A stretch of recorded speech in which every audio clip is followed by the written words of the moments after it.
നിലമ്പൂരിന്റെ ഒരു രാഷ്ട്രീയ ചിത്രം എന്ന് പറയുന്നത് ഏതാണ്ട് തെളിഞ്ഞു വന്നു കഴിഞ്ഞു. മൂന്ന് പാർട്ടികൾക്കും സ്ഥാനാർത്ഥിയായി മോഹൻ ജോർജ്, ആര്യാടൻ ഷൗക്കത്ത്, അതുപോലെ എം സ്വരാജ്. പക്ഷേ അപ്പോഴും നമ്മൾ ചോദിക്കുന്ന ഒരു ചോദ്യം എന്ന് പറയുന്നത്, പ്രശാന്ത് സാർ, അൻവർ എന്ത് ചെയ്യും എന്നുള്ളതാണ്. അതിന് അൻവർ തരുന്ന ഒരു ഉത്തരം എന്ന് പറയുന്നത് ഞാൻ മത്സരിക്കും എന്ന് തന്നെയാണ്. അപ്പോൾ ഈ മൂന്ന് സ്ഥാനാർത്ഥികൾക്ക് പുറമെ അൻവർ കൂടി ഒരു യുദ്ധപ്രഖ്യാപനം നടത്തി നിലമ്പൂരിന്റെ കളത്തിലേക്ക് ഇറങ്ങുമ്പോൾ എന്തായിരിക്കും നിലമ്പൂർ ഉപതെരഞ്ഞെടുപ്പിനെ കാത്തിരിക്കുന്നത്? ഒപ്പം അൻവറിസം എങ്ങനെ നിലമ്പൂർ ഇലക്ഷനെ പ്രതിധ്വനിക്കും? നിലമ്പൂരിൽ ഇപ്പം 4 സ്ഥാനാർത്ഥിയാവുമെന്ന ഇന്ന് രാവിലത്തെ റിപ്പോർട്ട് അനുസരിച്ച് നമുക്ക് മനസ്സിലാവും. ഇനി നാളെ രാവിലെ എന്താവുമെന്ന് എനിക്കറിയത്തില്ല. ഈ അൻവർ എന്ന് പറയുന്ന ആളുടെ ഒരു സ്വഭാവം വെച്ചിട്ട് മണിക്കൂർ വെച്ച് സ്വഭാവം മാറുന്ന ഒരാളാണ്. അപ്പം ആദ്യമേ നീ ഇത് ചോദിച്ചതിന് ആദ്യമേ ടോക്ക് തുടങ്ങുമ്പോൾ തന്നെ ഒരു കാര്യം പറയാം. ഇപ്പൊ നമ്മൾ ഈ ആൾക്കാരൊക്കെ മരിച്ചു പോകത്തില്ലേ?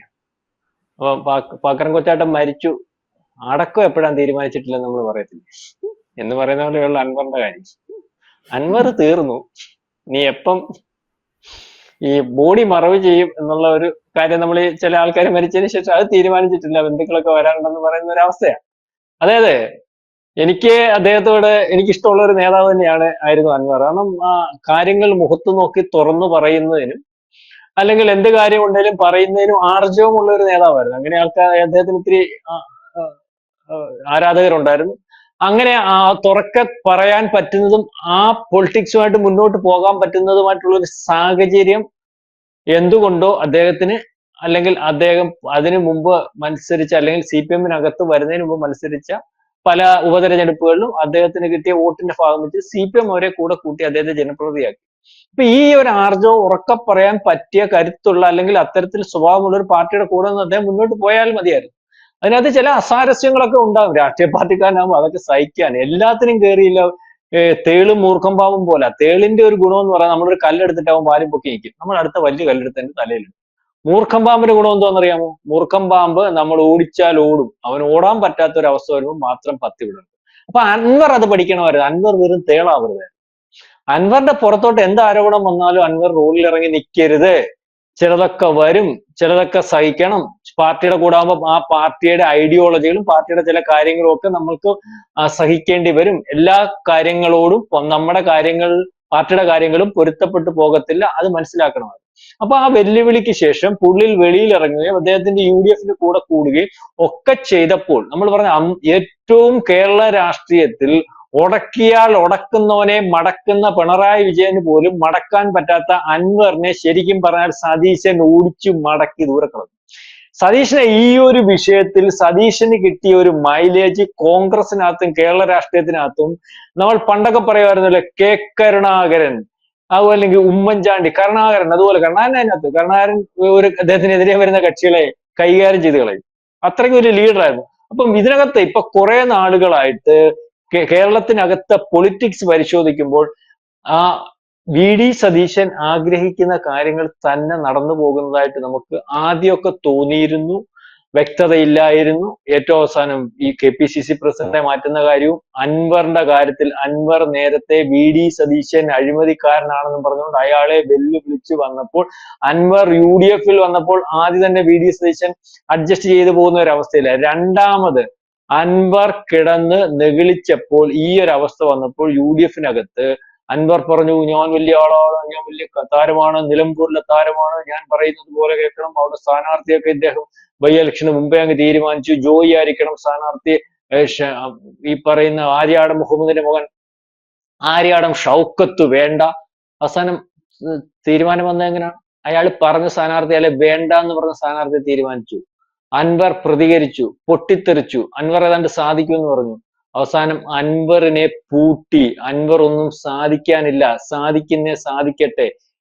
സ്ഥാനാർത്ഥിയെ തള്ളിപ്പറഞ്ഞ അൻവർ അത് തിരുത്തി പറഞ്ഞാൽ UDF-നകത്ത് പ്രവേശിപ്പിക്കാമെന്ന് പറഞ്ഞു. തിരുത്തി പറഞ്ഞാൽ അൻവർ എവിടാവും? ഇതുവരെ ഞാൻ വലിയ ആനയാ ചേനയാന്ന് പറഞ്ഞുകൊണ്ട് അൻവർ UDF-ന്റെ മുമ്പിൽ സാഷ്ടാംഗം വീണു എന്നുള്ളതില്ലേ? തിരുത്തി പറയാനും പറ്റത്തില്ല. വല്ലാത്തൊരു അവസ്ഥയായി. പണ്ട് കാളകൂടം വിഷം വിഴിഞ്ഞ പാലാഴി കടഞ്ഞപ്പോ കാളകൂടം വിഷം വിഴിഞ്ഞ പരമശിവന്റെ അവസ്ഥയായി. താപ്പോട്ട് പോയ പരമശിവൻ. കാളകൂട വിഷം എന്ന് പറഞ്ഞാൽ എല്ലാ നല്ല സാധനവും പാലാഴി കടഞ്ഞപ്പോ അമൃതും, ഇങ്ങനെ ലക്ഷ്മി ദേവി, അങ്ങനെയുള്ള നല്ല കാര്യങ്ങളുടെ കൂടെ ഈ ചേഷ്ട വന്നു, കാളകൂടം വിഷം വന്നു. കാളകൂടം വിഷം വന്നപ്പോൾ അത് ഭൂമിയിൽ വീണാൽ ഭൂമി നശിച്ചു. അപ്പൊ ഭൂമിയെ രക്ഷിക്കാനും ലോകത്തെ രക്ഷിക്കാനും കാളകൂടം വിഷം എടുത്ത് പരമശിവൻ വിഴുങ്ങുക.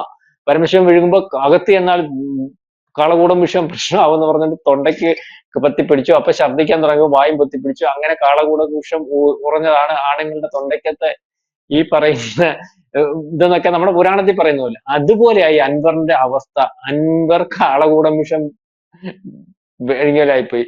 UDF അകത്ത് നിന്ന് അഭിപ്രായം പറഞ്ഞ് അല്ലെങ്കിൽ ആര്യാടൻ മുഹമ്മദ് എന്ന സ്ഥാനാർത്ഥിയെ കൊണ്ടുവന്നപ്പോൾ ആ സ്ഥാനാർത്ഥിക്കെതിരെ അഭിപ്രായം പറഞ്ഞ് അപ്പോൾ ആ അഭിപ്രായം തിരുത്തി പറഞ്ഞാൽ അൻവർ എന്ന് പറയുന്ന മഹാമേരു ഈ പറയുന്നത് പോലെ സാഷ്ടാംഗം വീഴുന്നു, അല്ലെങ്കിൽ UDF മുമ്പിൽ അടിയറ പറയുന്നു എന്നുള്ളതിന്റെ ഭാഗമായിട്ടാകും. അപ്പം അൻവർ ഇല്ലാതെയാകുന്ന ഒരവസ്ഥ വരും. അപ്പം ഈ ഒരു ഇലക്ഷനകത്ത് LDF ഉം UDF ഉം BJP കൂടെ അൻവർ മത്സരിക്കുമ്പോൾ, അൻവർ ഇതുവരെ മത്സരിക്കുന്നില്ല എന്ന് പറഞ്ഞു, അൻവർ മത്സരിക്കാതിരിക്കുന്നത് തന്നെയാണ് ആയിരുന്നു നല്ലതെന്നാണ് എന്റെ അഭിപ്രായം. അൻവർ മത്സരിച്ചാൽ അൻവറിന് 10,000 വോട്ടിൽ താഴെ കിട്ടാൻ സാധ്യതയുള്ളൂ എന്നാണ് എന്റെ ഒരു കണക്കുകൂട്ടൽ. അതോടുകൂടി അൻവർ എന്ന് പറയുന്ന ആൾ കേരള രാഷ്ട്രീയത്തിൽ എത്ര വലിപ്പത്തിലുള്ളതാണെന്ന് ഇവിടുത്തെ സാധാരണക്കാരന് പോലും മനസ്സിലാകുന്ന ഒരവസ്ഥയിലേക്ക് കാര്യങ്ങൾ പോകും.